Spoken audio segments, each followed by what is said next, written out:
Can you count yourself successful? Yes, it was a risk for these players to even sign with us. Why you're even fucking coming there? It's out of our control, really. 3 of those 5 players was in the list from the start and we got them. I'm getting picked up from the top 10 team. We watched a few demos with Martin. We was like completely shocked with what we see. In my age, I cannot sit on bench. Like I don't mind getting a player for 1 million or for 50k. Reunite with to the legend. yeah, with the legend himself.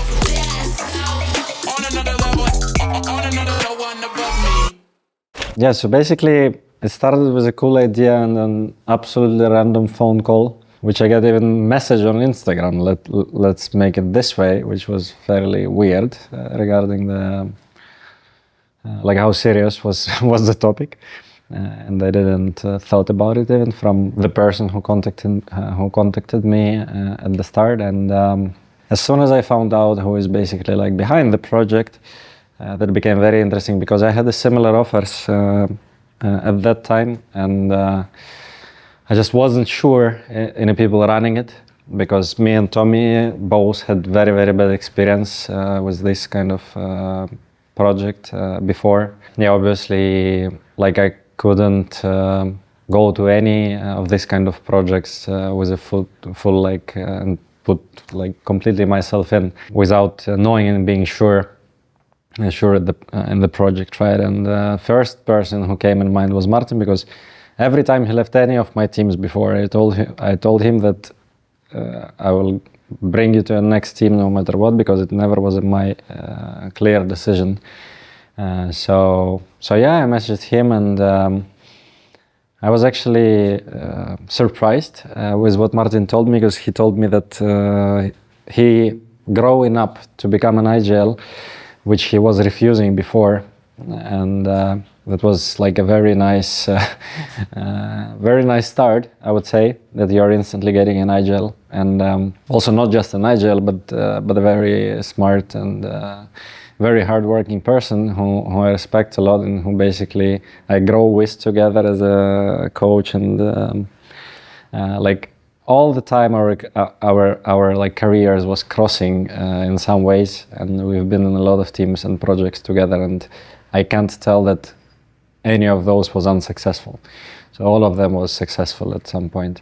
Same goes to Oscar, obviously. And basically when we accepted the terms, the short verbal terms, let's say, we start creating a player list, and that was like the most interesting part, I would say. As soon as I posted some random tweet, I don't know how much agents actually messaged me. I don't know how much players messaged me, but that was over 60 for sure.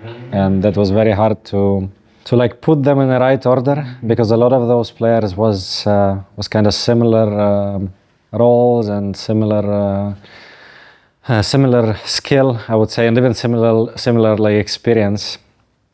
And basically the main criteria was hungry, hardworking people for me, because it doesn't matter if some player is like 5% down or 5% up in his stats or like current state of his careers, because any of those players anyway are having a down streaks and up streaks, right? And I will not tell player names because that's just not fair to them who refused it or who was very close to signing, but we refused it. But it was like a very long, very nice list overall. We started it way before the transfer market came up, transfer season, and that's why we had like a bit of an upper hand. But then it was hardly delayed, because actually transfer season started, and I would say that this shuffle, I was never taking a part in a tier 2-3 shuffle ever before. And when I realized the scale and the size like of all this thing, that it's like 30 teams, same caliber, are making changes and looking for same players, then it became scary at some point.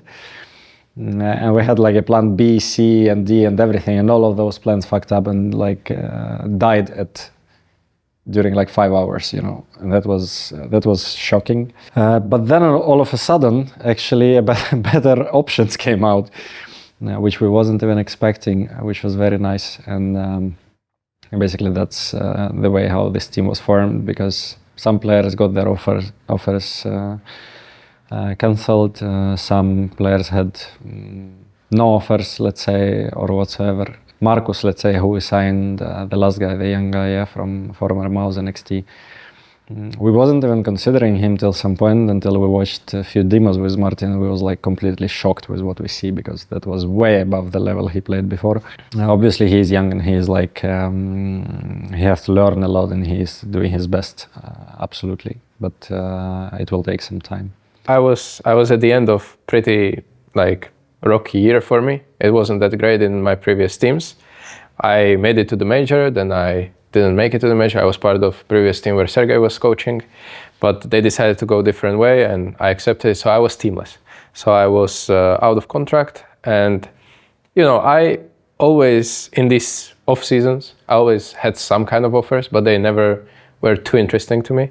But then Sergei kind of came up to me. He messaged me and we started working on this whole vision, and he told me that I'm the first guy and we can share this whole process together.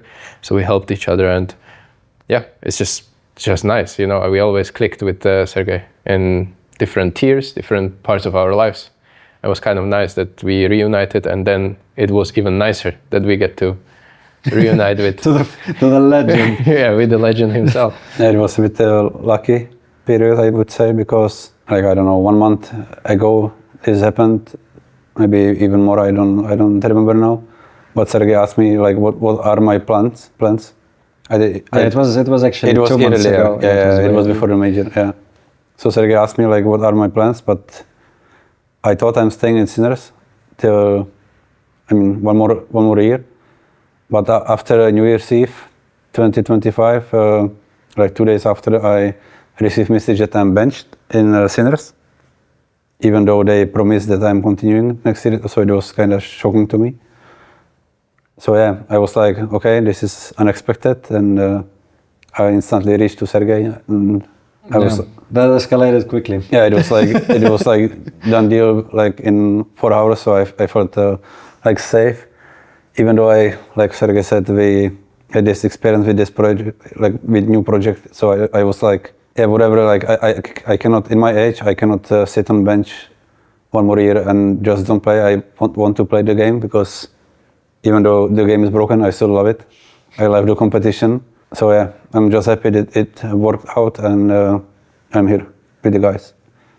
Yeah, I mean, all those like new projects, let's say, first new project is hard because of a new VRS system by Valve, right? Which is very, very bad and like tough for an upcoming teams if you're not buying a core, such as Falcons did, Heroic did. Obviously those teams like huge orgs with huge investments, they can afford it, so they keep the spots. And some other even clubs, they just picked players to actually play 10 games to get to VRS and then to bench them again and to just give them salary for 1 year basically for doing so. So this system, which is like nowadays, is pretty hard. At the same time, there is an opportunity still to get there, and that's a very like long road, I would say. Yes, you can get a shortcut through these open qualifiers, which we'll be playing now in a short term next month. We had a very short period of prep. It was 3 weeks total, and creating a 6 maps map pool is insanely rough. But boys did their best, I would say. And now we'll have full months of, including this bootcamp, full months of actually official games on these qualifiers. And if you qualify to even one of those closed qualifiers, and if you will beat few teams from VRS there, you will obviously start getting invites to CCTs and like to all the small tier but VRS tournaments, and that's how you can grow fast. Long way is basically through all ESEA divisions, starting from Open, which we started. So you have to win this ESEA Open season, win it out of 400 teams.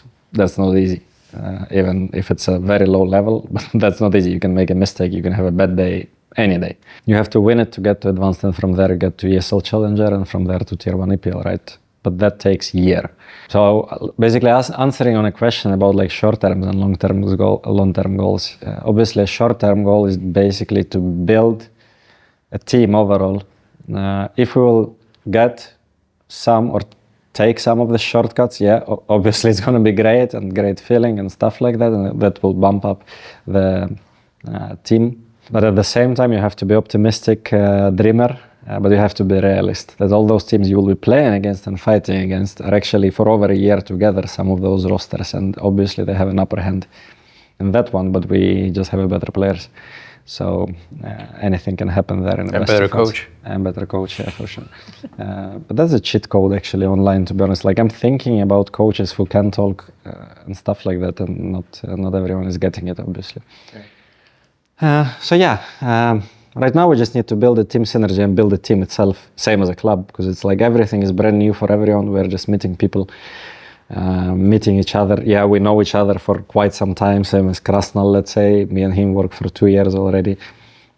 And the Danish guys, and there's different mentalities. It's always like, at the start it's very, in any team, it's like it's very bright, very nice, even if you're going through some hard things. But then team is getting tested when it gets somewhere, even like tier 3, let's say, or tier 2, when the routine is coming, that's basically a moment through which, when team is going through, then it's a built team, and you can call it like a team.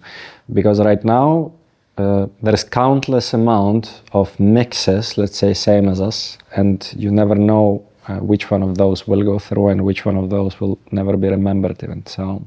So yeah, that's tough start, but we're looking forward to it because we took this challenge with accepting this offer. It's going to be hard, but it's challenging and also motivating. Like, yeah, if I imagine myself that, for example, I'm getting picked up from top 10 team, I wouldn't find it so motivating. Like this is new challenge and new start for me, especially. And I had like problems with motivation when I was something. Then like I was stagnating. Like this is like new start and a long road before us, ahead of us. So yeah, I like the system. I like where we are and what we're doing.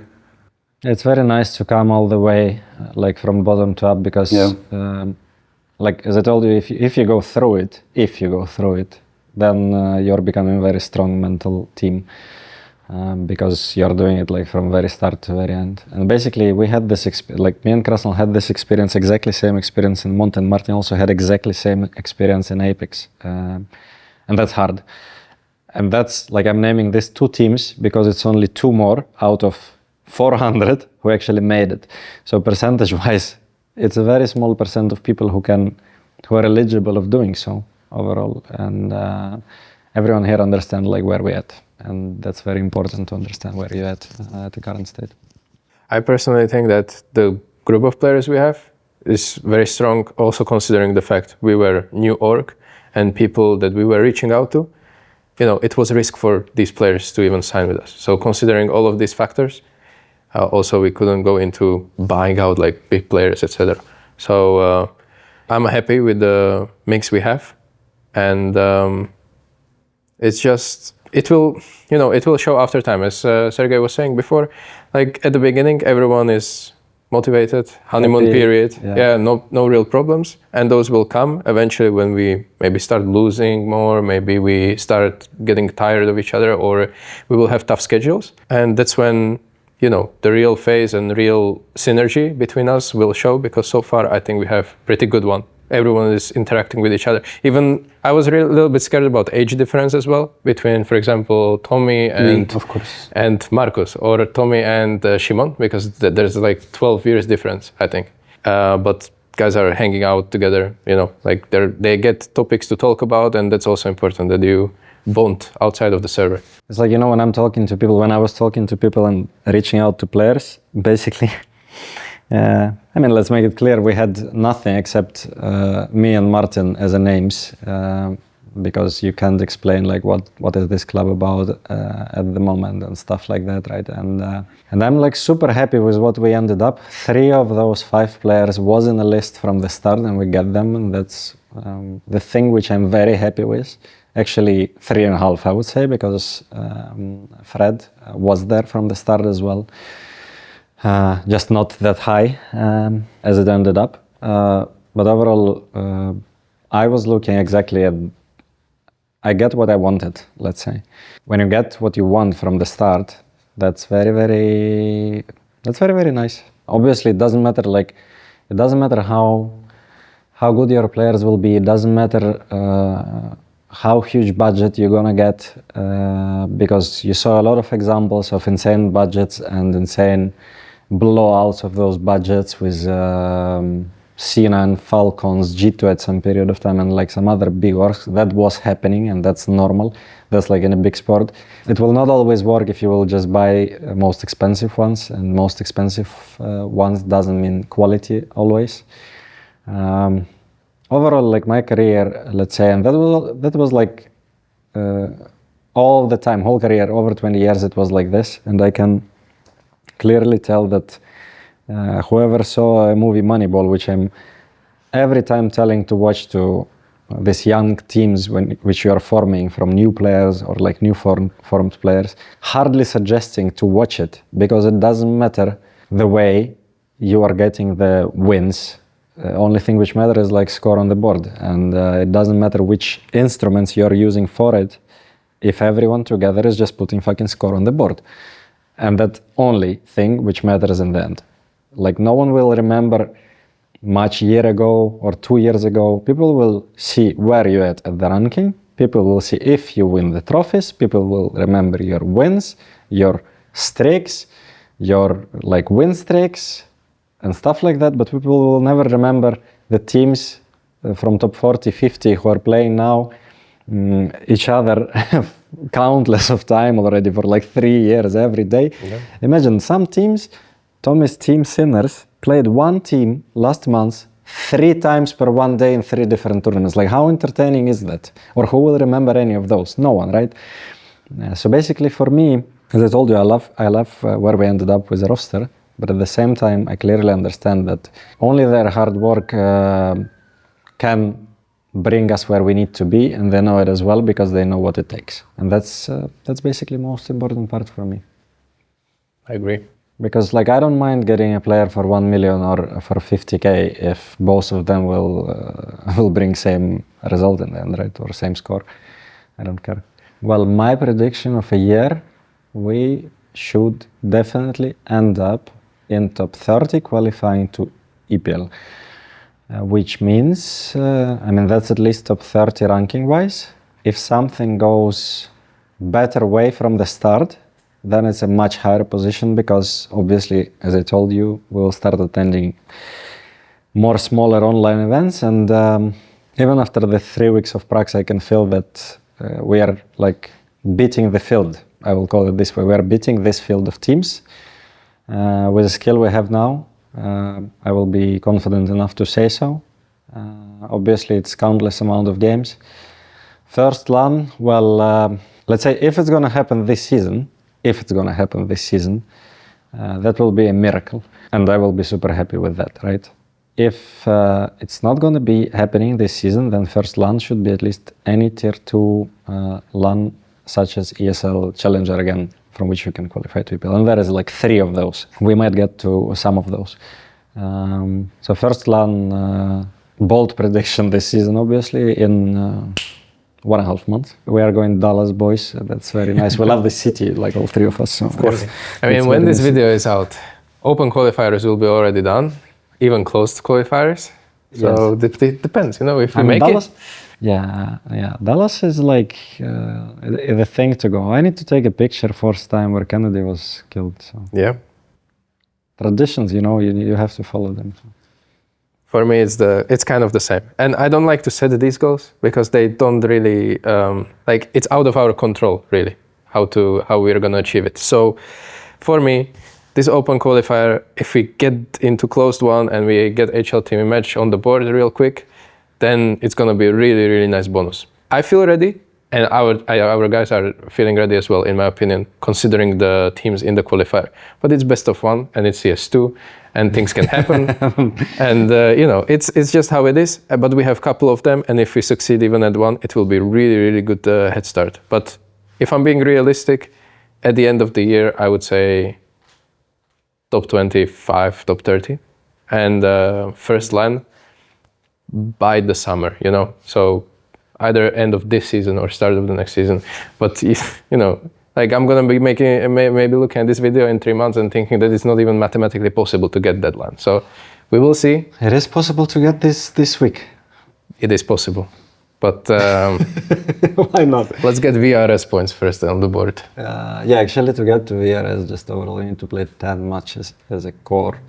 of it, 10 VRS matches. So Yeah, does ESC Open count already? no. So yeah, that's quite problematic. I mean, mathematically it's possible. If it's all realistic, that's very, very hard. But it's like, let's make it clear. Are you successful in this job or this sport? Like, can you count yourself successful? Yes, sir. Yes, sir. Okay, so you're in 1% already of a worldwide players, right?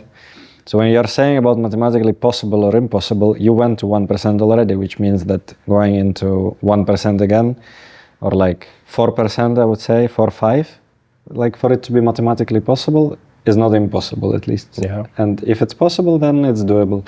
And if it's doable, even if it's not under, like fully under our control, at least you have chances. You have chances to go through and to go forward faster than we think. And basically, why we are saying top 30, because 32 teams are getting to RMR. So top 32 Europe, not world's top 32, because we told about world's top 30. Top 32 Europe is going to an RMR and can go to a winter major, autumn major, sorry. Which means that the goal is to get to Europe's top 32 by autumn, when those invites going to be sent, which is very hard, but Doable. But doable, yeah, that's doable. Yeah, I agree with them both. Yeah, I mean it's like It's okay. I mean they said it like pretty fine, I would say. Like these goals I don't also like make, but it would be nice just to attend some of the lands during this year and attend the second major, which is in Budapest, I think. Yeah, I guess It will be nice. I think we are capable of beating, like Sergei said, these top 20, 30 teams. We just need to get there somehow. It's going to be the hardest task. Yeah. That's the worst part about us comparing us right now to the rest of the teams, because we practice against them daily and we know how well we're playing against them and how many mistakes are they doing. Of course, we're playing sometimes bad as well, but it's just normal Counter-Strike, you know? It's not like we're getting stomped or anything like that. So, and we see them, we turn on stream and we see them on events. Yes. So it's like, It's just why very- can't we be there, you know? Yeah. And of course, things... Just need to I mean, get it there is what it somehow. is. We have to swallow it, and that's how it is. Yeah. So, one step at a time. yeah. But like from the start, when we was building it, coming back a bit to this topic, when we was building it, we was actually with Martin thinking about and calculating like how possible is it. I was doing that for sure, because every one of us is a dreamer. We want to win qualifier tomorrow. We want to go to the first event. Everyone here is a dreamer, because if we wouldn't be, we wouldn't be here. No one of us. And everyone, like one of my friends, a long time ago, over 15 years ago, maybe he will watch it and smile, but he told, why would you fucking attend any event if you don't want to win it? Like, why you're even fucking coming there? If you're coming there, you need to have confidence and a power and like everything, and belief in yourself that you can win it and can go through. You're not coming to an event with the thoughts, okay, top 8 or top 16 gonna be fine. Okay, just get into HLTV match gonna be fine. No, you don't have this mindset, never. If you're losing it, you are just accepting it, because yes, we are here at the current state and some people are here at the current state. But at the same time, you're just coming with a mindset that you want to win it badly. And that's how basically you need to come to every work day. So yeah, it's just how it is. Yeah. Woo! We finished it. Let's fucking go. Part 2 in 1 hour. I was expecting to say that our mics didn't work. No, bro. Once But all same. we are doing it once again by a fucking lips with a subtitle.